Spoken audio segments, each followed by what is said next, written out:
Hi guys, welcome back to my channel Questionology. दोस्तों, ये video सभी एग्ज़ाम के लिए इम्पोर्टेंट रहती है।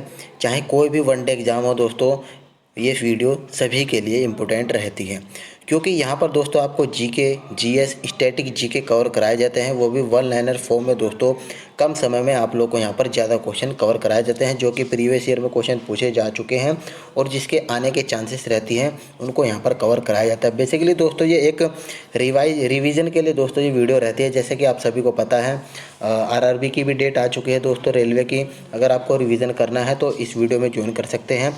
अगर आपको दोस्तों डिटेल में पढ़ना है तो आप लोग दोस्तों रोज़ रात को वीडियो अपलोड की जाती है, वहाँ पर आप लोग ज्वाइन कर लेना। उससे पहले की सभी वीडियो को दोस्तों मैं प्लेलिस्ट में ऐड करके यहाँ पर आपको आई बटन पर लिंक प्रोवाइड करा दूँगा, तो वहाँ पर आप लोग देख लेना। चलिए स्टार्ट करते हैं वीडियो बिना किसी देरी के।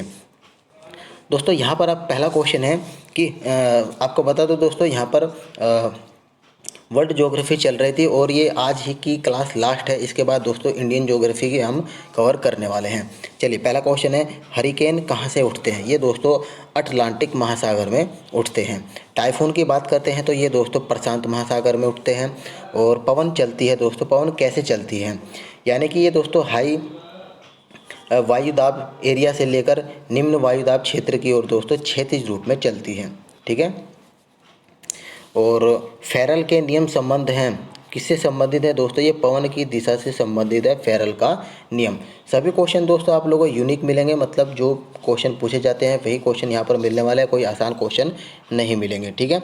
पछुआ पवन चलती है ये दोस्तों 40 से 60 डिग्री अक्षांशों के बीच में, और डायरेक्शन की बात करते हैं तो पश्चिम से पूर्व की ओर चलती है। चलिए अगला क्वेश्चन है कि गर्जता 40, प्रचंड 50 और चीखता 60 कहलाता है।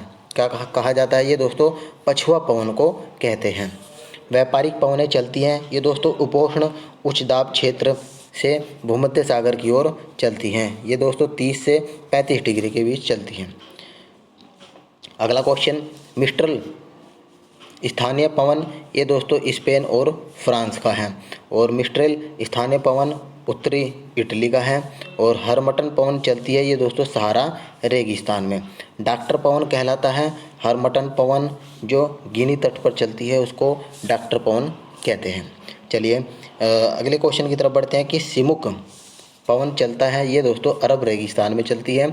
और नॉर्वेस्टर ये दोस्तों न्यूजीलैंड की गर्म शुष्क पवन है, नॉर्वेस्टर। लू की बात करते हैं, ये उत्तर भारत में चलने वाली गर्म हवा होती हैं, इसको दोस्तों लू बोलते हैं। और ब्लैक रोलर ये दोस्तों धूल भरी आंधी होती है जो कि अमेरिका में चलती हैं। पछुआ पवन के मार्ग में पड़ने वाली एकमात्र राजधानी की बात करते हैं तो ये दोस्तों राजधानी रहती है वेलिंगटन, जो कि न्यूजीलैंड में है। और इसके बाद बढ़ते हैं ब्लिजर्ड ये दोस्तों क्या है? ये बर्फ़ के कणों से युक्त एक झंझावात है। ये दोस्तों आपको ऐसे ही आपको लैंग्वेज याद रखनी है, क्योंकि इसी लैंग्वेज में दोस्तों क्वेश्चन को पूछा जाता है। नॉर्वेस्टर्स ये दोस्तों भारत में चलने वाले स्थानीय पवन है। इसका दूसरा नाम की बात करते हैं तो काल वैसाखी दोस्तों इसको बोलते हैं। 0 डिग्री विषुवत रेखा से 5 डिग्री या 10 डिग्री उत्तर और दक्षिण अक्षांश के बीच निम्न वायुदाब का क्षेत्र क्या कहलाता है? उसको दोस्तों डोलड्रम कहते हैं, या इसको शांत कटिबंध भी कहते हैं। पृथ्वी पर घने वन मिलते हैं, ये विषुवत रेखा के पास ही मिलते हैं, जो कि उष्ण कटिबंधीय वन होते हैं। विश्व के सबसे बड़े और घने वन मिलते हैं, ये दोस्तों अमेजन बेसिन के पास मिलते हैं। शंकुधारी वन पाए जाते हैं, ये शीतोष्ण एरिया में दोस्तों पाए जाते हैं। और धरातल समतल या निम्न भूभाग ये दोस्तों मैदान हैं। चूने पत्थर से निर्मित मैदान दोस्तों कास्टर मैदान इसको कहते हैं। और हवा द्वारा उड़कर लाई गई मिट्टी और बालू के कणों से निर्मित मैदान को दोस्तों लोएस मैदान कहते हैं। पृथ्वी की मध्य सतह से होकर गुजरने वाली रेखा को दोस्तों विषुवत रेखा कहते हैं। और विषुवत रेखा 30 डिग्री उत्तर और 30 डिग्री दक्षिण का भाग कहलाता है उष्ण कटिबंध भाग कहलाता है। 30 डिग्री से 45 डिग्री उत्तर और दक्षिण अक्षांशों के बीच का क्षेत्र को कहते हैं उपोष्ण कटिबंध। और 45 से 60 डिग्री के बीच की बात करते हैं उत्तरी और दक्षिणी अक्षांशों के बीच के एरिया को शीतोष्ण कटिबंध कहते हैं। ये दोस्तों तीनों आप लोग को ध्यान रखना होगा। चलिए अगला क्वेश्चन कि उत्तरी अमेरिका और कनाडा के शीतोष्ण घास के मैदान को दोस्तों क्या कहते हैं? प्रेयरी दोस्तों उसको कहते हैं। नेक्स्ट क्वेश्चन है कि एशिया यूरोप में फैले शीतोष्ण घास के मैदान को स्टेपिज कहते हैं। अफ्रीका के उष्ण घास के मैदान को सवाना कहा जाता है और अफ्रीका के शीतोष्ण घास के मैदान को वेल्ड कहते हैं। ये सभी क्वेश्चन दोस्तों आप लोगों को कई बार रिवाइज करने होंगे, तभी आप लोगों को दोस्तों ये कंफर्म हो जाएंगे। चलिए अगला क्वेश्चन है कि अर्जेंटीना के शीतोष्ण घास के मैदान को क्या कहते हैं? पंपास कहते हैं इसको। अर्जेंटीना का हृदय किसे कहते हैं? पंपास को ही दोस्तों कहते हैं। और सबसे बड़ा मांस निर्यातक देश की बात करते हैं तो अर्जेंटीना ही है। और ऑस्ट्रेलिया में शीतोष्ण घास के मैदान को डाउन्स कहते हैं। क्या कहते हैं? डाउन्स। और ब्राज़ील के उष्ण कटिबंधीय घास के मैदान को दोस्तों कंपोज या कैंपास कहते हैं। नेक्स्ट क्वेश्चन, सेल्वास घास के मैदान कहाँ पर पाए जाते हैं? ये दोस्तों अमेजन नदी घाटी में पाए जाते हैं दक्षिण अमेरिका में। वेनेजुएला के उष्ण कटिबंधीय घास के मैदान को लानोस कहते हैं। और मिट्टी के अध्ययन को दोस्तों पेडोलॉजी कहा जाता है। और इसके बाद बढ़ते हैं अगला क्वेश्चन, कोशिका क्रिया सर्वाधिक प्रभावशाली होती है? ये दोस्तों चिकनी मिट्टी में ही अत्यधिक इफेक्टिव होती है। न्यून बलुई मिट्टी भी इसको कहते हैं। टेरा रोसा दोस्तों ये क्या होता है? ये लाल चिकनी मिट्टी होती है जिसका निर्माण दोस्तों चूना पत्थर से होता है, टेरा रोसा। मृदा संरक्षण का दोस्तों अर्थ बताना है। ये दोस्तों मृदा को नुकसान से बचाता है और उर्वरता को बनाए रखता है। कोयले का निर्माण दोस्तों अवसादी चट्टानों से होता है। और कोयले के प्रकार की टाइप की बात करें तो एंथ्रासाइट, बिटुमिन्स, लिग्नाइट और पिट दोस्तों इसके टाइप रहते हैं। सबसे अच्छे कोयले की बात करते हैं तो एंथ्रासाइट होता है और सबसे घटिया की बात करते हैं तो पिट होता है। ठीक है। भूरा कोयले के रूप में दोस्तों जाना जाता है। लिग्नाइट को दोस्तों भूरे कोयले के रूप में जाना जाता है। और विश्व की सबसे लंबी नदी की बात करें तो नील नदी आती है। नील नदी का दोस्तों उद्गम कहाँ से मतलब शुरू हुई? ये विक्टोरिया झील से दोस्तों स्टार्ट होती है। नील नदी का उपहार दोस्तों मिस्र को कहते हैं। और नील नदी पर बसा सबसे बड़े शहर सिटी की बात करें तो दोस्तों काहिरा है। और अपवाह क्षेत्र की दृष्टि से विश्व की सबसे लंबी या चौड़ी नदी की बात करें तो अमेजन नदी ही है। दक्षिण अमेरिका की सबसे लंबी नदी भी अमेजन ही है। और विश्व की सबसे विश्वघाती नदी होंगहो नदी है। श्रीलंका की सबसे लंबी नदी दोस्तों महावेली गंगा है, ये श्रीलंका की है। और पूर्व की मोती दोस्तों श्रीलंका को ही कहते हैं। म्यांमार की जीवन धारा दोस्तों इरावती नदी है, म्यांमार की जीवन धारा। और यांगून कहाँ पर है दोस्तों? ये इरावती नदी पर स्थित है। और यूरोप महाद्वीप की सबसे लंबी नदी की बात करते हैं तो वोल्गा है। और इसके बाद बढ़ते हैं अगले क्वेश्चन की तरफ। यूरोप की दूसरी सबसे लंबी नदी दोस्तों डैन्यूब है, दूसरी सबसे लंबी नदी है डैन्यूब। वियना, बुडापेस्ट, बेलग्रेड ये दोस्तों डैन्यूब नदी पर ही स्थित है। और एशिया की सबसे लंबी नदी की बात करें एशिया की तो यांगटीसी नदी दोस्तों इसका नाम आता है। वोल्गा नदी कहाँ पर गिरती है? ये कैस्पियन सागर में दोस्तों गिरती है। लंदन दोस्तों ये टेम्स नदी के किनारे ही स्थित है लंदन।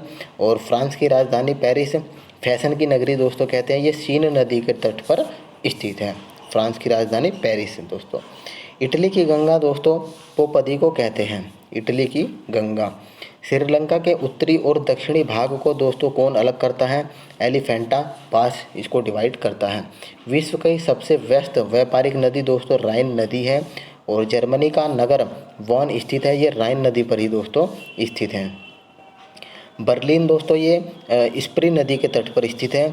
और बैंकॉक ये मेनाम नदी के तट पर है। और नाम पेन दोस्तों ये मेकॉन्ग नदी पर है। और रोम नगर दोस्तों ये टाइबर नदी पर स्थित है। चलिए अगले क्वेश्चन की तरफ बढ़ते हैं जो कि दोस्तों इम्पोर्टेंट रहते हैं सभी क्वेश्चन। यहाँ पर देखिए दोस्तों कि मकर रेखा को 2 बार काटती है, ये दोस्तों दक्षिण अफ्रीका की कौन सी नदी काटती है? लिम्पोपो नदी दोस्तों काटती है, इसको मार्क करना है। विषुवत रेखा को 2 बार काटती है अफ्रीका महाद्वीप की कांगो या जायरे नदी दोस्तों विषुवत रेखा को 2 बार कट करती है। और कर्क रेखा को दोस्तों माही नदी कट करती है। अमेरिका की सबसे बड़ी नदी तंत्र दोस्तों मिसिसिपी मिसौरी नदी तंत्र है। ठीक है। चलिए अगला क्वेश्चन कि मरे डार्लिंग नदी बहती है, ये ऑस्ट्रेलिया में बहती है। बाल्टोरो ग्लेशियर कहाँ पर है? ये बाल्टिस्तान तान में दोस्तों स्थित है।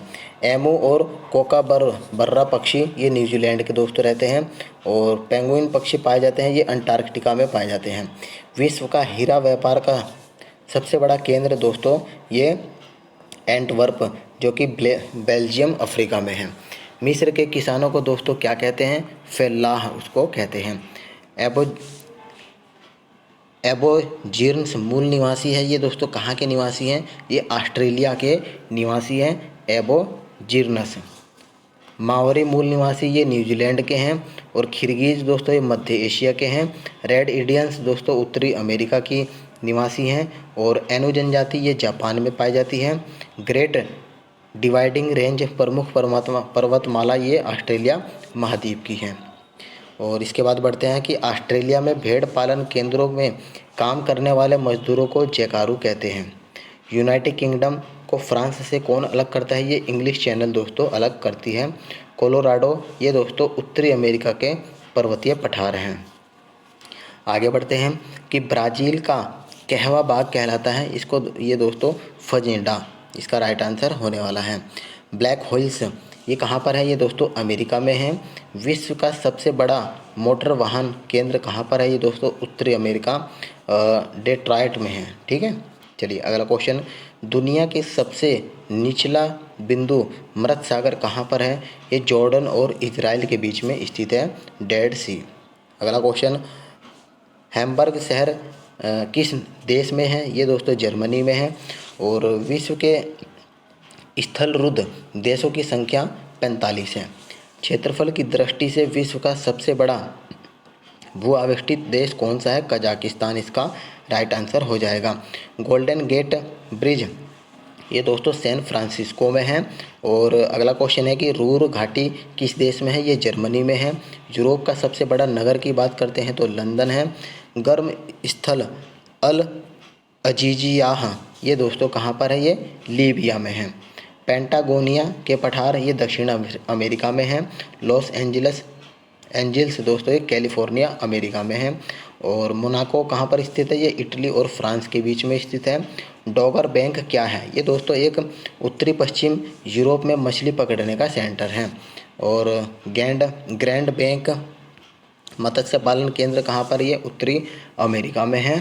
ठीक है। और आइसोनिफ ये बर्फ़ गिरने के समान क्षेत्र है, आइसोनिफ। इंसेलबर्ग का निर्माण दोस्तों पवन के अपरदन से होता है। और अगला क्वेश्चन है कि विश्व में समुद्र तट रेखा सर्वाधिक लंबी है? कनाडा की दोस्तों सबसे लंबी है। बाकू प्रसिद्ध है ये दोस्तों पेट्रोलियम के लिए प्रसिद्ध है, अजरबैजान में। और यूरोप का भारत दोस्तों कहते हैं इटली को कहते हैं यूरोप का भारत। नगरों का नगर न्यूयॉर्क को बोला जाता है। तो दोस्तों इस तरह से यहाँ पर ये इंपॉर्टेंट क्वेश्चन कवर हो जाते हैं। उम्मीद करता हूँ आपको कुछ नया सीखने को मिला होगा। दोस्तों वीडियो अगर आपको इंपॉर्टेंट लगी होगी तो अपने फ्रेंड सर्किल में दोस्तों वीडियो को शेयर करना, और वीडियो को दोस्तों लाइक भी कर देना अगर अच्छी लगी हो। मिलते हैं आपको नेक्स्ट वीडियो में, तब तक के लिए धन्यवाद फ्रेंड्स।